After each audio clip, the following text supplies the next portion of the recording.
folks join the kink scene and they're so hungry and thirsty to try things that they say, I have no boundaries, I have no limits. And I'm like, hold on, Master P, you gotta have limits.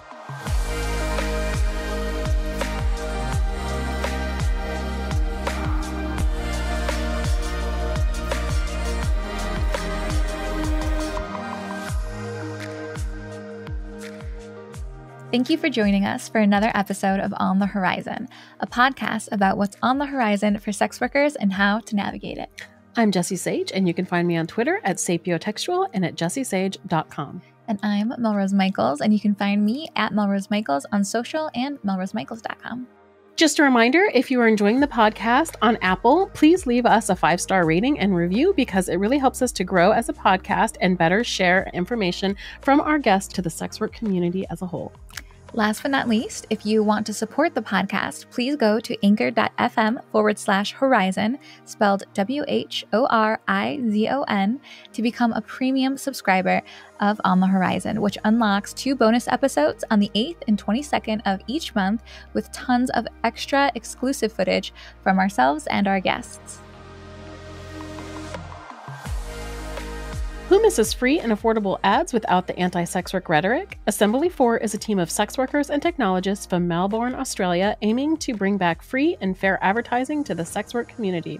They also give back to organizations based in harm reduction, sex work, and education. Stepping away from the clunky design of traditional platforms, their platform, Tris.link, is a refreshing and well-needed change in both presentation and mission. It is free to join and open to all. In the words of an A4 user, from the policies to the language to the advice and tips, it makes such a big difference to feel encouraged and supported instead of policed. All right, we're back. Season 2. Welcome. We're really, really excited about this season. It's a near and dear to our heart one, actually. Yeah. So we decided, last season we had mostly sex workers on, but also some journalists and writers and lawyers to talk about issues related to sex work. Yes.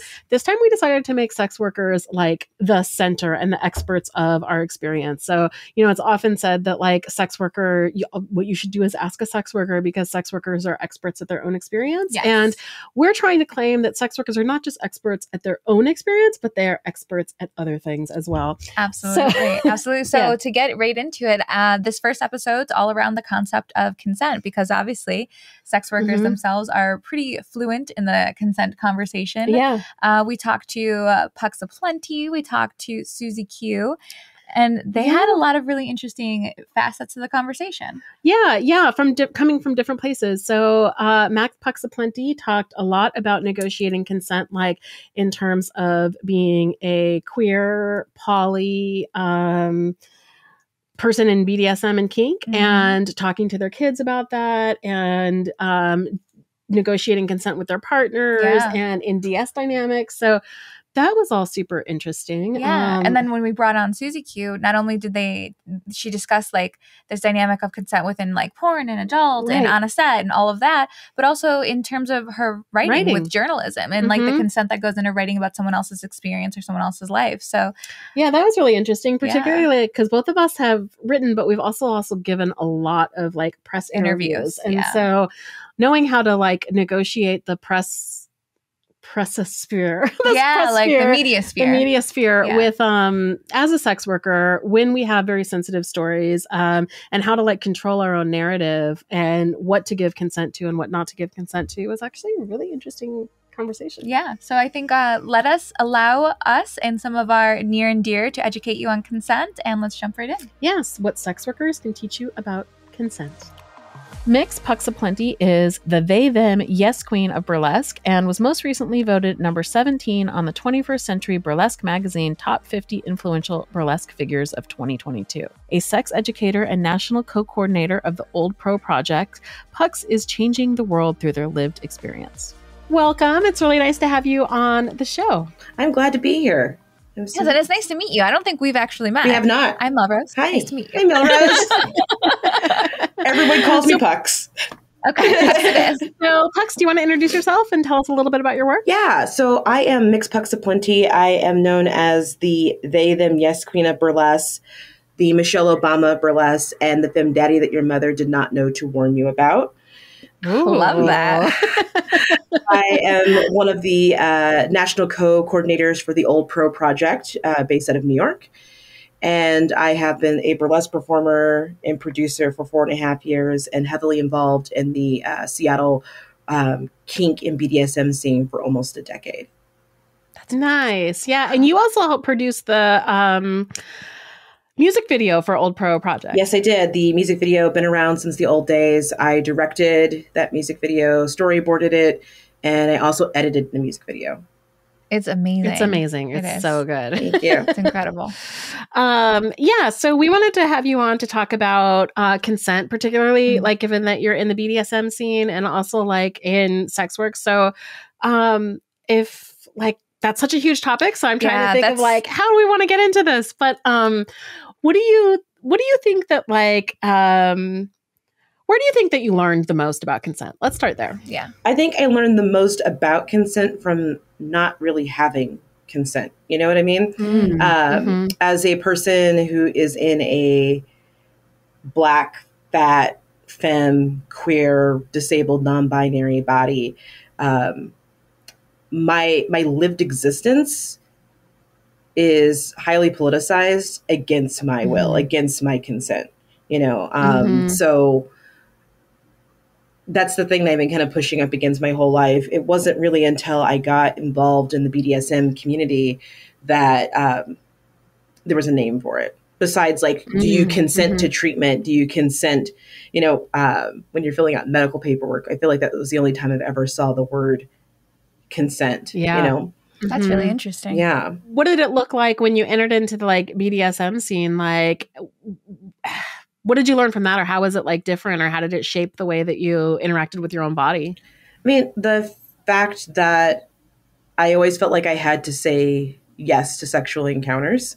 And so, or just jump into sexual encounters without kind of like any like guidelines or anything like that. So the idea of like negotiating boundaries, what the fuck is that about? Like, that's a great idea. You know, it's like, you know, like maybe I don't want my toe licked the whole time. Yeah. Or maybe I do. So like this idea of like this negotiation piece as a part of consent, like to be able to talk about like, this is my boundaries. These are my outlines. This is things that I'm interested in. These are my hard limits. I didn't even, you know, folks join the kink scene and they're so hungry and thirsty to try things that they say, I have no boundaries. I have no limits. And I'm like, hold on, Master P, you got to have limits. Like, chill out. You know, and so that it becomes. I always think anytime anyone says that like the limits is in their like imagination, because they have no idea like what could be encompassed in everything. I'm up for everything. Absolutely. So that was a piece. But I think the thing that really kind of drove this idea home is that I have a kiddo. I have my son is going to be 12 this year. And that conversation around consent and BDSM really changed the way that I thought about parenting and teaching consent. I remember as a child, I had family members that would just hug you or kiss you. And you couldn't opt out. You couldn't say no. I mean, I remember being tickled once until I cried and threw up, you know, and so things like that. So when my son was growing up, you know, we started consent very early, where it was just like, can we hug you? Can we kiss you? Can we tickle you? I mean, I went a year without getting a kiss from my son. It was the hardest year of my life, but that was respecting his boundaries, right? And so we have to start young. There are folks that, like, still to this day, I do not like to be tickled. I don't find anything great about it. I hate it. But it all stems from this idea that I didn't have consent, you know, and being able to tell the grandparents, no, you can't just grab him and hug him.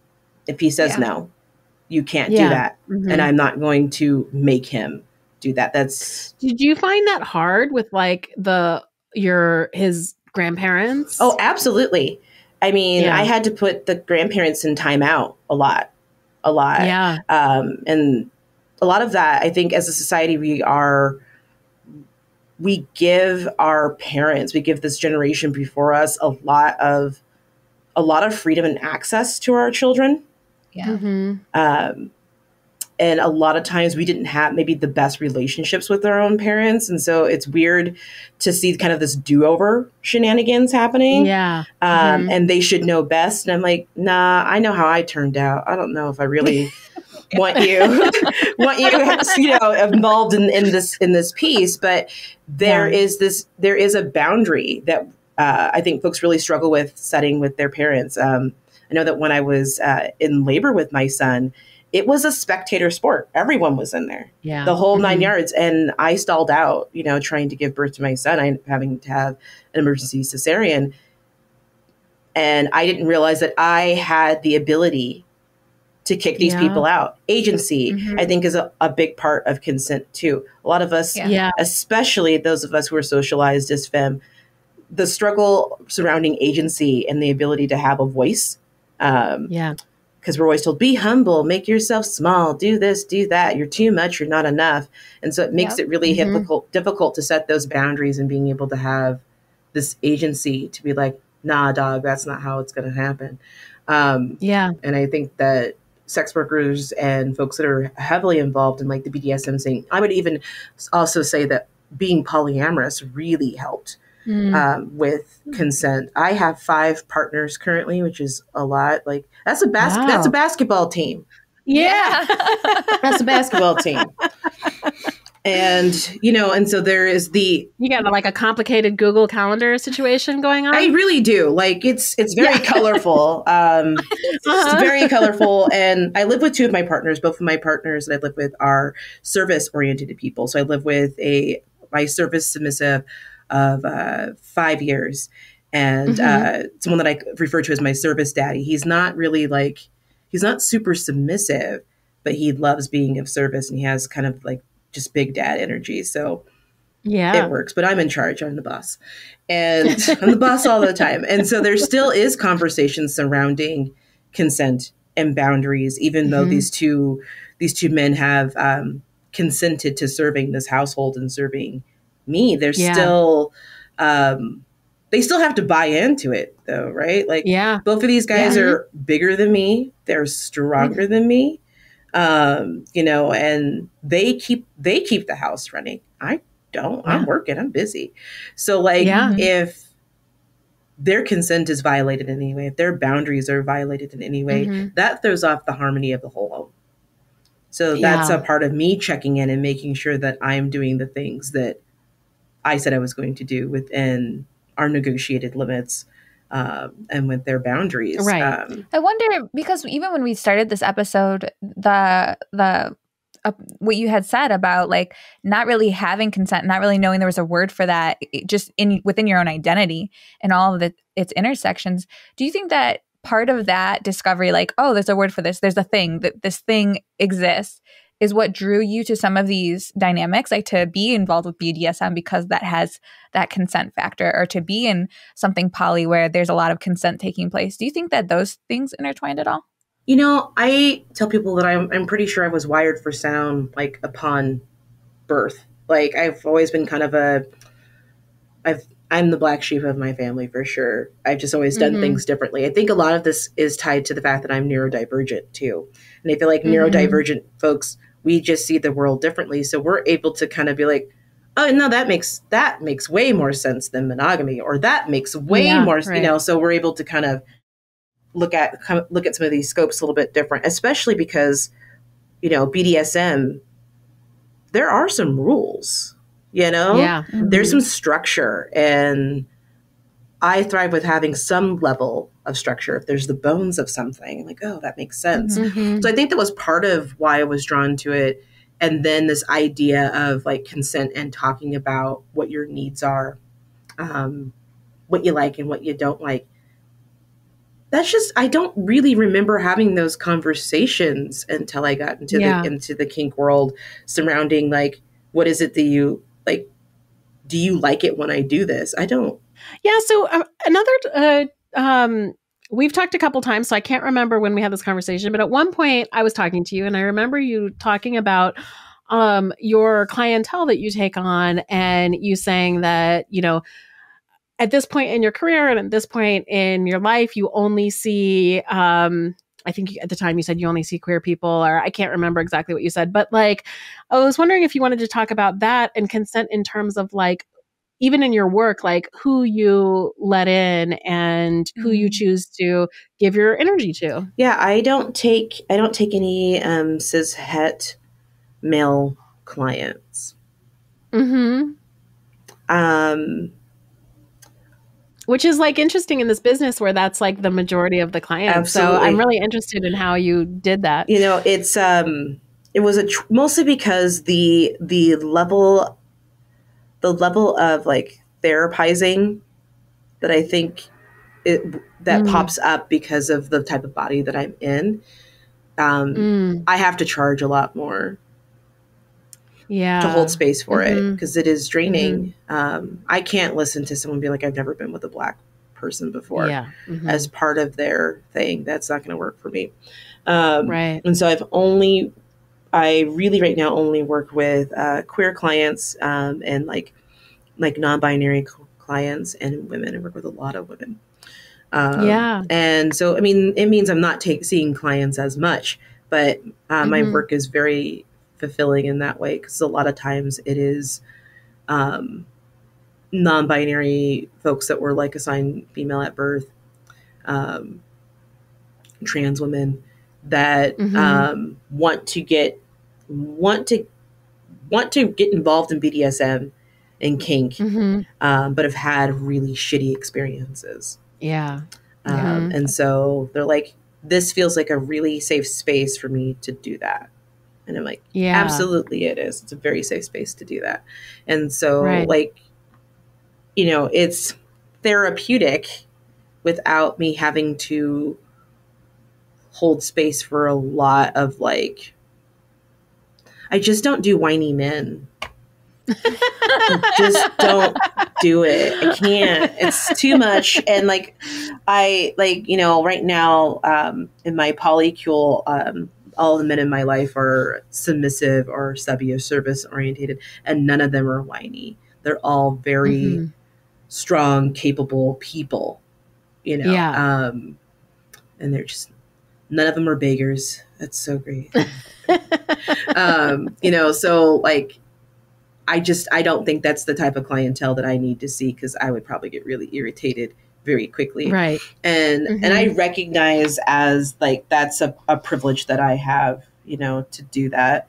But is it though? I don't know. I mean, again, as a Black, fat, queer, non-binary person, there's already a disadvantage of just being fat, and being a sex worker. So it's like, oh, now you're really limiting yourself. And I'm like, well, there is this market. There is this clientele. These are folks that are seeking this type of service out. Yeah. I feel like the other work the only time I'll ever even... And they're probably like, there are people who can like appreciate you without fetishizing you. Absolutely. The only time that I'll ever see a cis het male client is if they're with a partner, and they're more on the submissive end, and it's more of, can you show me how to dominate this person? I'm like, yes. Okay. And that's the work I really, really like. And also in those conversations, we come back around to consent, because a lot of folks have a lot of misconceptions about what a DS dynamic is. And I'm like, there is a level of, even when we look at like master slave dynamics where there's no safe words, there's, folks have consented to these dynamics. The ones that are working and functioning in a healthy manner, those are the ones where boundaries have been negotiated and consent has been given. There's a thing that I do, and I learned it from the kink community, and I've taken it everywhere. And it's because I'm a hugger. And so I learned this expression of, when you go up to people, even people that you ask, are you huggable? Oh, right. I like that. It's beautiful. And like the first time I did this outside of a kink context to someone that I knew, they stopped because they were going in for the hug. They stopped, and they're like, you know what? Actually, I'm good right now. I'm like, that's cool. Aww. And then later on, they're just like, you know what? Thank you so much for asking if I was huggable. I've never heard that before. And it gave me the opportunity to opt out of this social interaction that I just wasn't mentally, I did not want to have. And it wasn't because I don't want to hug you. It's just, I actually just don't want to be touched by anyone right now. And I'm like, that's cool. And so I've taken this everywhere, and it's something that my son uses also. He asks people if they're huggable. And I learned it at through one of the first kink events that I went to, and I remember just being like, I like this. And so it's a thing that has served me really well the past decade. And I invite other folks to ask that, because I use it even with family, and it takes people aback who are not used to being able to opt out of traditional social interactions, right? Right. That's really interesting. Yeah. I'm going to use that too. It's probably a good note to end on, unless there's something you think we didn't ask you about that is on your mind or important in regards to consent. No, I mean, I think that consent, just sexual education, is ongoing. The talk, right? We have the talk with kids, and it feels like folks think that we have a talk and then it's over. Yeah. And it's no, we have the talk throughout the adolescence of a child. And even as adults, we're still having these talks. I feel like our access to sexual knowledge just keeps exploding. All the time. Every time I'm like, I don't think there's any more we could possibly learn. Boom, there's more. And so I really caution adults, especially, if you think that you're done learning about your sexuality, no. Yeah. You're not. There are levels, there are depths, and there are layers, just like a parfait. There are levels. Sex parfait. Delicious. Yes. Well, thank you so much, Pucks. It was really great to talk to you. Where can people find you? Oh my gosh. Definitely follow me on the Instagram at Pucksaplenty, or the Hedonist Realist. And I also have a podcast. It's on hiatus right now, but the older episodes are pretty great. The podcast is called Sexuality, and tea is sipping tea. Oh, I love that. I listened to it. I like your podcast. It's so cute. Thank you. It is. It's good. I like it. And it's Sexuality SEA. You can find us on, we're on iTunes. We're everywhere. Buzzsprout is kind of the place that houses all of our stuff. But we're on a hiatus until early summer, and we'll be back. Okay. But our backlog is pretty awesome. So, yeah. I'm excited. I'm going to go subscribe. Yeah. Awesome. All right. Thank you so much. Thanks so much. Today's episode is sponsored by ePlay, an adult live streaming platform creating an online ecosystem for creators to engage with their fans that's easy, exciting, and empowering. At ePlay, you earn 80% of revenue on everything from live streaming to private messages with your fans to your sub-club membership fan site. ePlay even allows you to earn money while you sleep with offline tips. Do what makes you excited, take control of your business, content, voice, and freedom as a creator. Consider joining ePlay today. Siouxsie Q authored The Whore Next Door in a sex column for the San Francisco Weekly and performs mainly for kink, queer, and feminist indie adult entertainment companies. Siouxsie's continued interest in policy and advocacy has led them to take staff positions at the Free Speech Coalition, the American Civil Liberties Union of Southern California, and a board of directors position on the Adult Performer Advocacy Committee. During the 2020 lockdowns, Siouxsie began writing, directing, and co-producing adult content for some of the biggest companies in the industry. Welcome, Siouxsie Q, to the show. We're super excited to have you.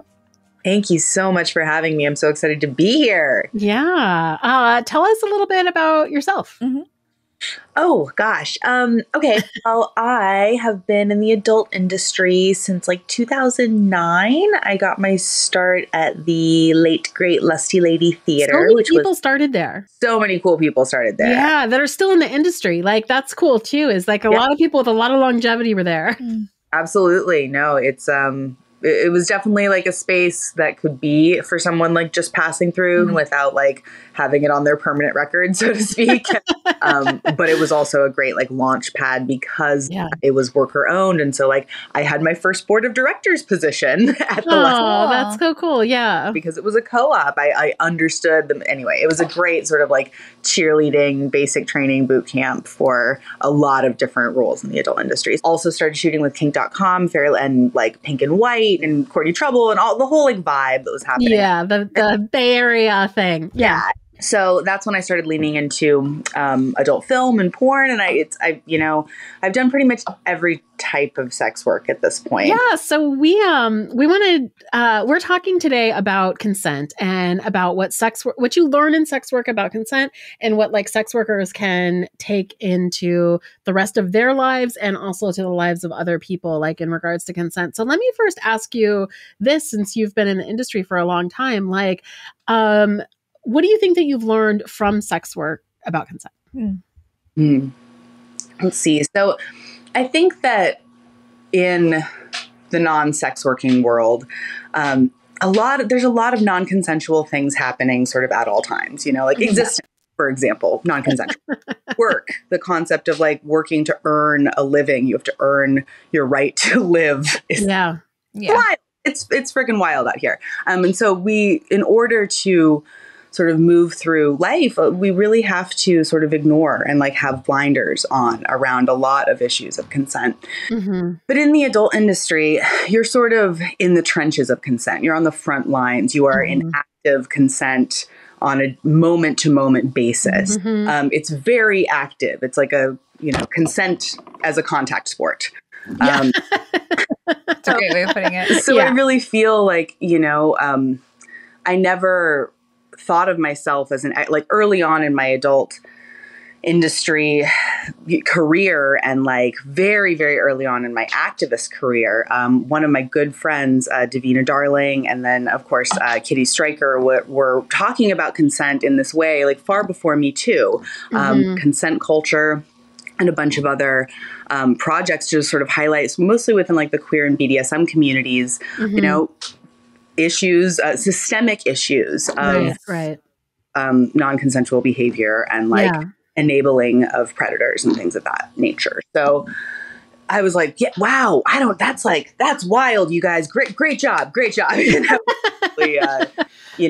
But after, 10 plus years in the adult industry, like I said, like using consent sort of as a contact sport, I do feel like I have an expert. I feel like all, adult performers in some capacity have an expertise around consent that straight people who aren't engaging sex for money just like don't have, know what I mean? Yeah. Do you feel like for a living engaging in consent as like a contact sport, like you say, which I love, do you think that like helped you in your life, like outside of sex work or your personal relationships or like the way that you carry on in your life? I think in some ways, yes, it definitely helped.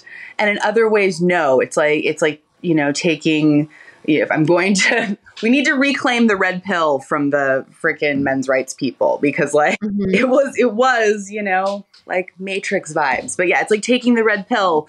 Once you see it, you can't unsee it. Once you really, truly understand the nuts and bolts and like the basics of consent and you try to interact with the rest of the world, like it makes you a little bit like a mutant sometimes. And you're just like, are we literally not experiencing the same reality? And the I've just come to realize sometimes is no, we're not. We're not. There are a lot of people just operating at all times in a space where they just ignore consent. Yeah. I mean, one of the things that we were talking to you about before we started rolling is that you're also a writer. And I was wondering like how consent like factors into your work as a writer. Well, I think, I wrote for many years for the San Francisco Weekly in like sort of a sex column, but I sort of like used it as a soapbox for a lot of different things. Yeah. But, you know, I've interacted with a lot of journalists as like a subject. Yeah. Right? You both, right? You know that there's these like ways of, I really have to give credit to a course that I took at a Desiree Alliance convention in like 2013 or something. Okay. By Audacia Ray. And she, like, in that course, there was like a section of just like, here are sort of the general like pitches and waves and like storylines that they want to do with us. Yeah. The rescue, the sort of like human interest nerd story. And I've done all of those. And I think both of you have done all of those. Yeah, totally. I have gone head to head with so many journalists, so many editors, including my own editors at the Weekly, around all kinds of stuff. Right. Right.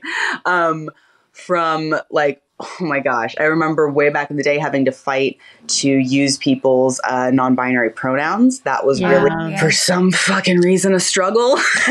2014. I've had to struggle with journalists around, real names, That's what I was going to say. Stage names too. Yeah. Like I was like,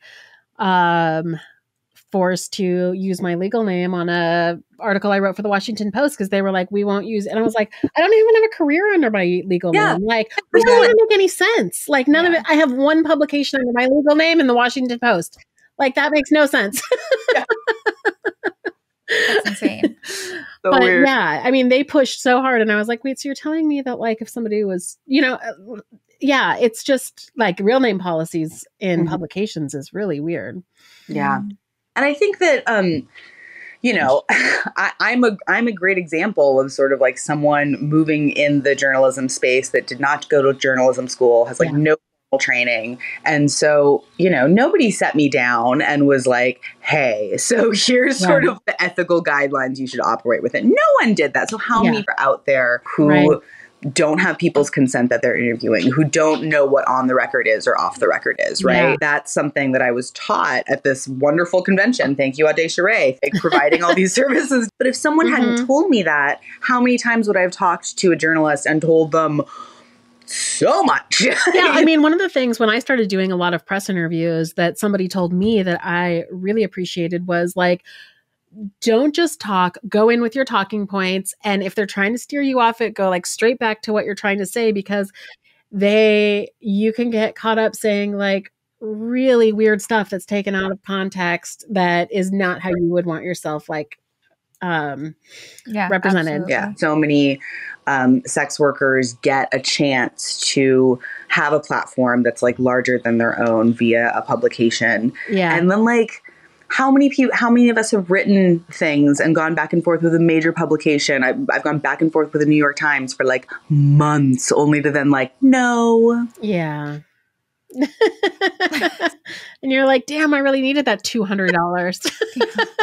It's awful. I'm so glad that we're having this reckoning around work because of the pandemic.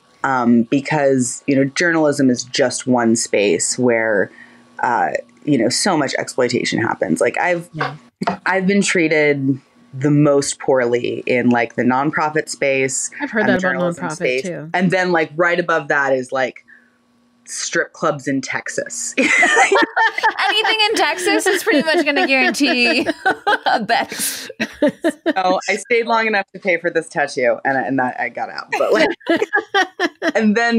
and it gets very, strip clubs in Texas is like very low. There's a lot of other like, then like retail, service jobs. Yeah.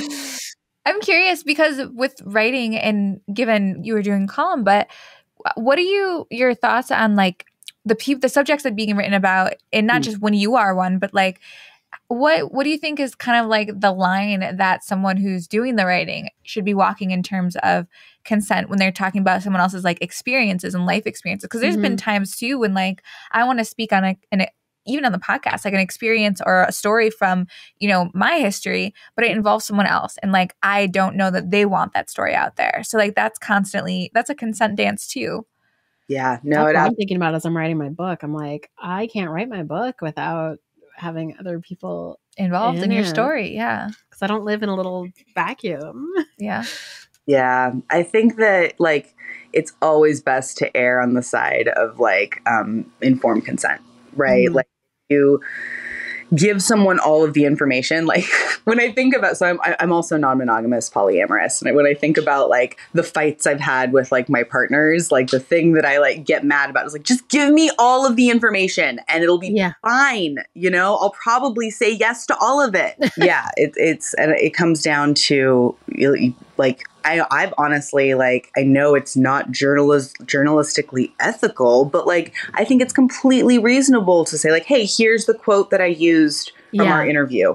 Is that cool with you? Like, and it's really frowned upon to like share an entire draft, or even to share a quote, honestly. Like, what I understand, I've been told that like, well, it's not really supposed to do that. That's like against. Well, I've had people do that. Same. Yeah. And that's like leads to a better, because I have one journalist that constantly comes to me for quotes on things. And I think with her, like we have a great relationship because they've taken the time to like ask me how I feel about using this quote. I'm like, oh, great. Yeah, sure. Love it. Do it. Put it out there. Yeah. But that lends her to be able to come back to me for stuff, because if that was a bad experience, I'm not picking up the phone. Like, no. Exactly. And like, you have to just like understand that, you know, like, nobody works for free, you know, and you are taking someone's life force and energy in order to like create content, especially in this creator economy that you then profit off of. And like, you know, when journalists say like, no, we can't pay anyone. It's bullshit. You know, like I've negotiated deals for, you know, fucking, you know, Stormy Daniels and people who like get fees for interviews. Like it happens all the goddamn time. So like, yeah. Do you think there's other things that we didn't ask you about that you think is like pertinent to the consent conversation? We could talk a little bit about like, you know, I direct and produce adult content, and each day there's like an active, thorough consent conversation, you know, like, and like surprisingly and unfortunately, for a lot of models, that's the first time that's happened. So like, it really feels, you know, so much, you know, so I had this whole chapter of my life that, you know, after like writing and, you know, leaning into porn and stuff, but I ended up moving down to Southern California and getting really sidetracked by politics and policy, Free Speech Coalition and ACLU.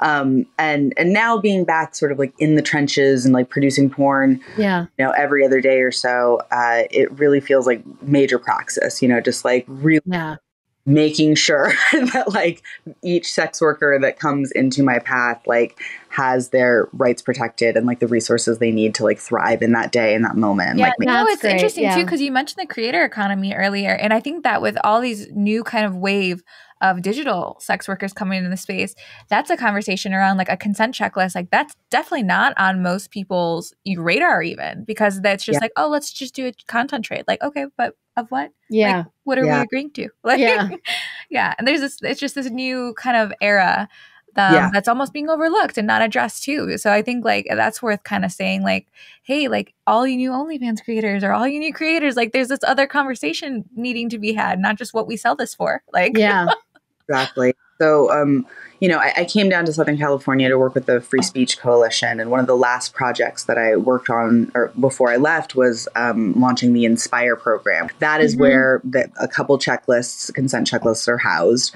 And now I'm working in collaboration with passcertified.org, which is really the nonprofit focused directly on health and safety. You know, our conversations and like what we are building is absolutely in service to like the massive sort of bloom that has happened. Like no longer are we talking about trying to serve folks who, you know, live and work in the San Fernando Valley. The folks that I'm shooting these days who have just started, you know, in the past like years since pandemic, they're from Tennessee, they're from Kentucky, they're from like the middle of the country. And so we have to think big and we have to think at scale, like really think about our community in this much more vast way than all of us started.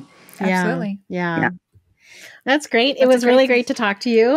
Where can people find your work? Yes. You can go to youramericansweetheart.com. My name is hard to spell. And, I was a stripper at the time, and it was all about having a unique name. It made me money, so I stuck with it, but it's not the best for SEO. So Your American Sweetheart is sort of my tag. You can find me on Instagram at Your American Sweetheart. It's just sort of a placeholder, though, for the Siouxsie Q media things. But youramericansweetheart.com is my link tree, and will get you to everything: TikTok, YouTube, mailing list, all that stuff. Perfect. Nice. Thank you so much for talking to us. Yeah. This episode of On the Horizon is sponsored by DMCA Force.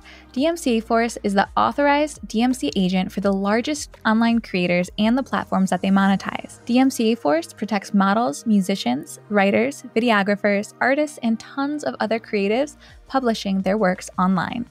With DMCA Force, you get 24/7 automated monitoring, flagging, and removal of stolen and pirated content. They use metadata and keywords relating to your work in collaboration with search engines to remove even the 10 to 15% of content on ghost sites that can't typically be scrubbed from the internet. They even offer the ability to fingerprint content and digitally watermark it as an added layer of security to protect the art you work so hard creating. Join DMCA Force today. Thank you for joining us for another episode of On the Horizon, a podcast about what's on the horizon for sex workers and how to navigate it. I'm Jessie Sage, and you can find me on Twitter at sapiotextual and at jessiesage.com. And I'm Melrose Michaels, and you can find me at Melrose Michaels on social and melrosemichaels.com. Just a reminder, if you are enjoying the podcast on Apple, please leave us a 5-star rating and review, because it really helps us to grow as a podcast and better share information from our guests to the sex work community as a whole. Last but not least, if you want to support the podcast, please go to anchor.fm/horizon, spelled WHORIZON, to become a premium subscriber of On the Horizon, which unlocks 2 bonus episodes on the 8th and 22nd of each month, with tons of extra exclusive footage from ourselves and our guests.